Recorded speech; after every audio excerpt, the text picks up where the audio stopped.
Here we are again. There goes Connie.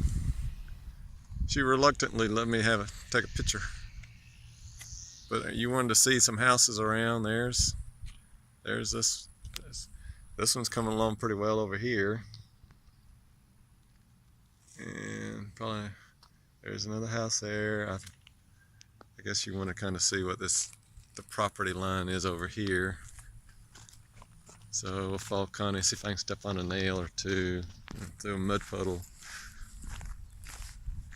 So kind of the driveway will probably be along in here. They done moved the dumpster. They done had to dump the dumpster. Uh-oh, I see sheetrock. Uh-oh, look at there. They got the sheetrock going. That's a good thing. Yeehaw. All right. Huh? What? Oh, they're doing some landscaping. Look at that. They're doing some grading. That's a good thing. They're hanging sheetrock. I saw the sheetrock in there. I can't even go this way. All right, this is what Amber wanted right here. And the silt screen, I don't know if that's property line. Uh-oh, wait a minute.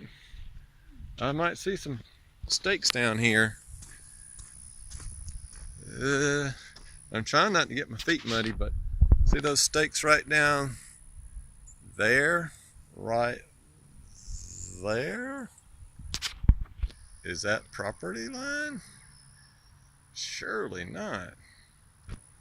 If it is, there's not much here. Here it's close. And there's that. If that's the property line, it's kind of close. Don't know. But that looks like a property stake. All right. They're doing some landscaping here. They got a big load of dirt here. I think they hauled in some dirt. I do believe. So anyway, we're gonna go inside.